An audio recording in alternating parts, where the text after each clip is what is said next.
What do you make of this administration's handling of the economy so far? The fact that it hasn't collapsed, it says a lot. We have to make a choice. Either we want to practice democracy the way it should be practiced, or the way it is being practiced, or we define democracy on our own whims and caprices, come up with a candidate that will lead the country. His qualifications, his beliefs should be known to Nigerians before somebody ever throws his hat into the ring. I have started visualizing a good Nigerian leader. Who is that? A person who travels in this country and has a friend virtually everywhere he travels. He knows at least one person that he can communicate with. A person who is very vast in economy because of the development, and then a good politician who should be able to talk to the Nigerians and so on. I have seen one or two or three already. Young, middle-aged, elderly? 60s. In their 60s? Yeah. You think that person should emerge? I believe so, if we could get him. Whoa, you hear him from Ibrahim Badamasi Babangida.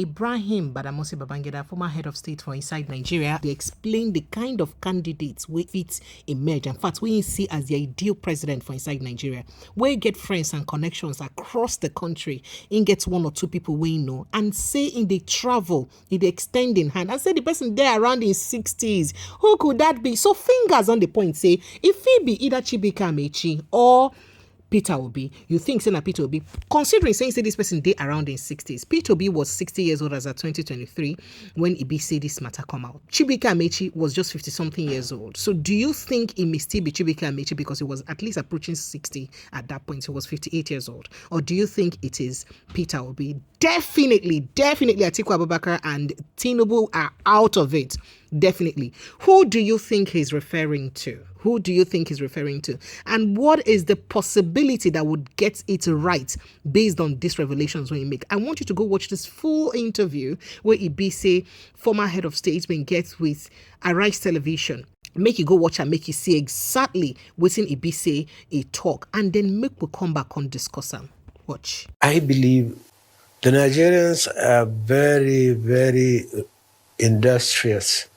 They are very resourceful people. There is nothing they cannot be able to do, and they will do it well.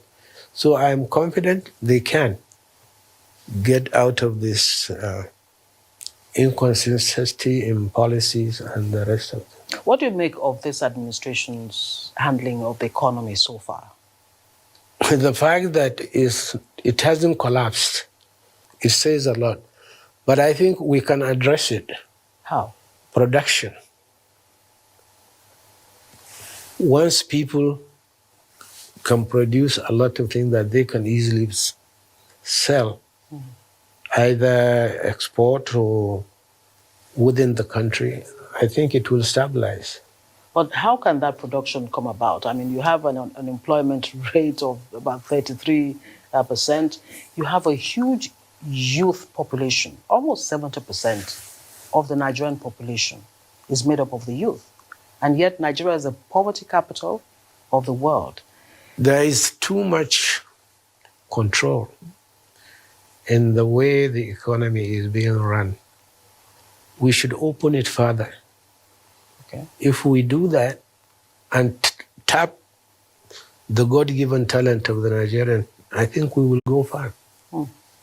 So much has been said about the need to give a sense of belonging to, every part of the country, including the Southeast. Many are saying, because the perception is that the Southeast has not had a fair share of, being at the helm of affairs. What are your thoughts on the issue of power shifting to the Southeast, or the need for it to shift to the Southeast? Well, we have to make a choice. Either we want to practice democracy the way it should be practiced, or the way it is being practiced, or we define democracy on our own whims and caprices.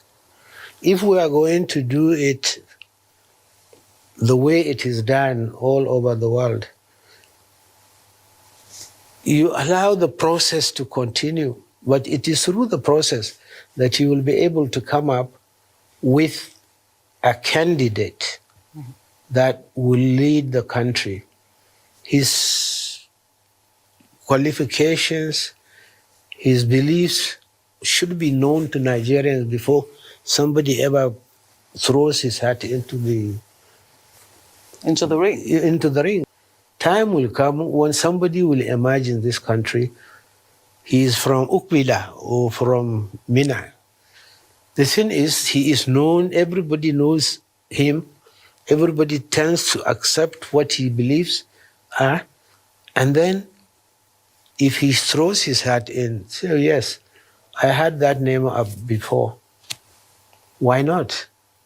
I have started visualizing a good Nigerian leader. Who is that? A person who travels in this country and has a friend virtually everywhere he travels. He knows at least one person that he can communicate with. A person who is very vast in economic because of the development, and then a good politician who should be able to talk to the Nigerians and so on. I have seen one or two or three already. Young, middle-aged, elderly? 60s. In their 60s? Yeah. You think that person should emerge? I believe so, if we could get him. What do you think is a fundamental problem, and what is the way out of this vicious cycle of insecurity? I think the problem is leadership. Many of us in this country, many Nigerians, what we sometimes exhibit the problem of lack of memory. We have very short memory. We forget where we started from, and we just start blaming President Tinubu for all the problems that Nigeria is going through. We can see the results of the efforts he has done so far. We can see the results, the gains that have accrued to this country, the reforms that have taken place, and the gains are showing, and to the benefit of our people.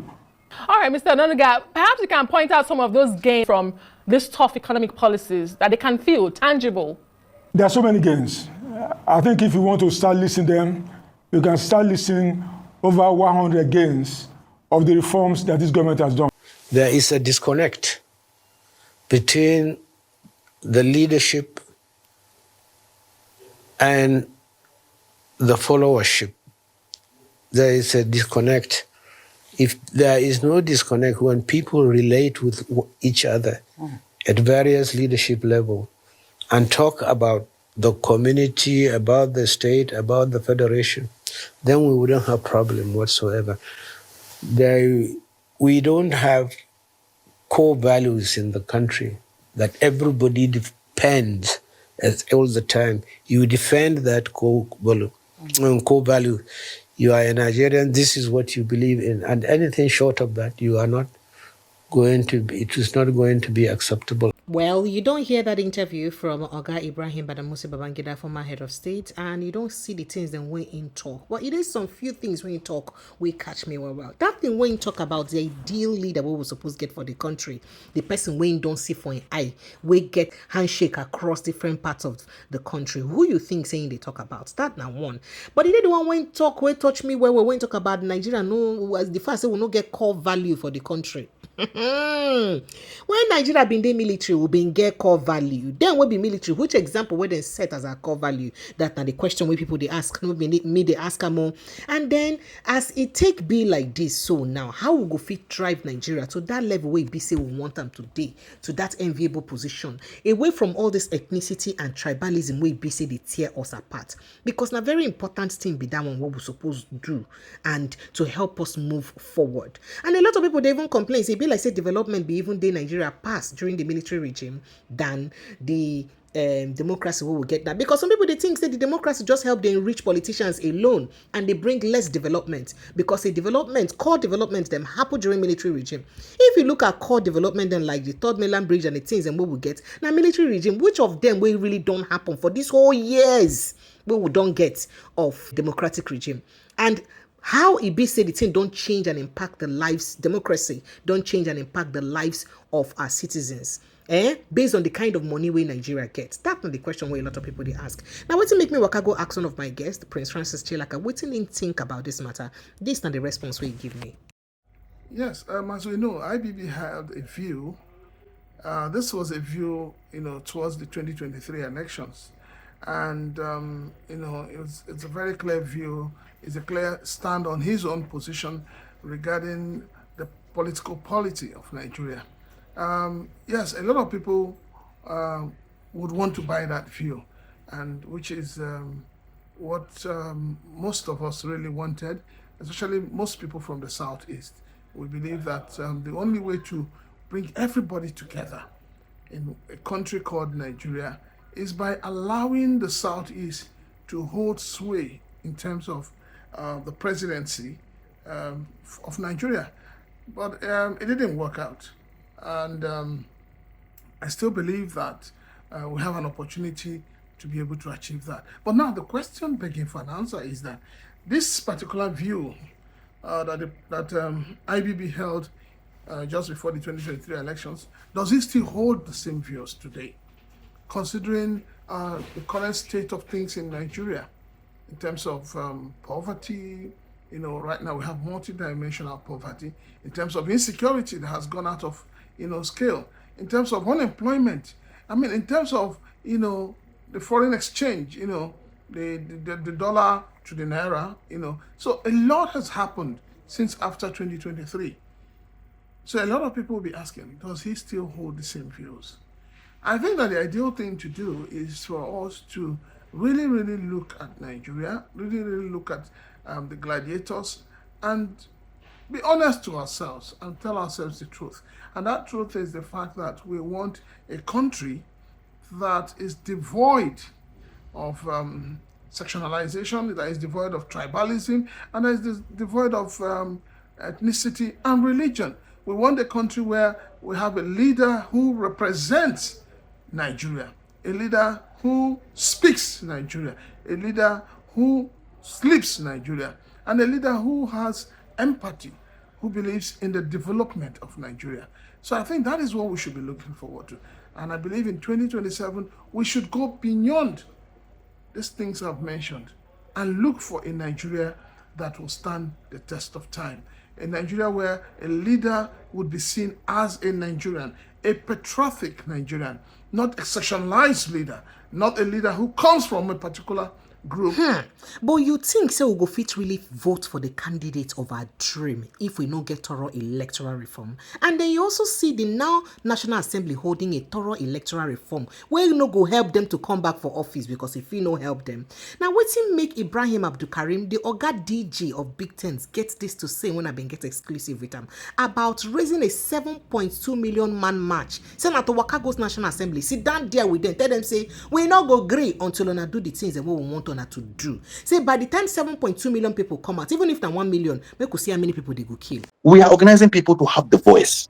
We cannot continue to represent them. People go say, why for President Bola? No, it's not about why let me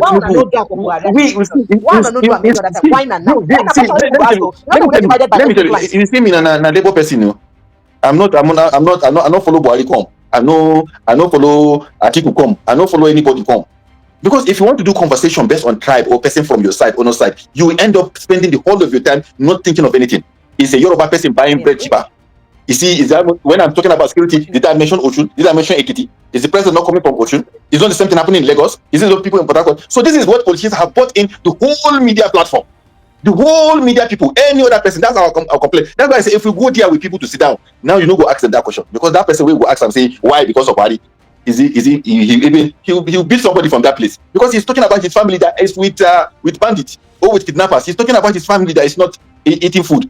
So it's not somebody that's going to tell him. So what has to do with it?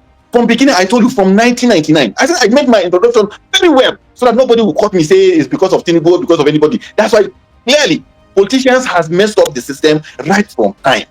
People from nobody, from nothing, from zero, become strong people. And I gave you an example of my state. I say Sokoto, the people that are there from 1999, governor and deputy governor, for example, Bafarawa and Adu Magatakada, they are still the one putting who is going to be the next governor in Sokoto.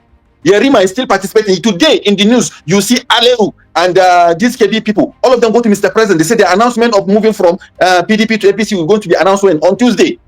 We saw them on the television. We saw Yari. We saw all the faces that are there. The people that cannot give people security in their own area, they are still, why are they there? Well, I don't hear. I'm waiting on a thing say we need to do to make sure say we vote the right candidate into this country. Now, waiting make we get to the talk about this matter all the time so that we will begin build the consciousness and continue to build the consciousness for the mind of everybody for Nigeria. Make we do the right thing. Kindly drop your thought, your reaction, anything what you think under here. Make I know as you do you forward it. Thank you so much for joining me. Subscribe, like, and also share this post. See you later. Bye.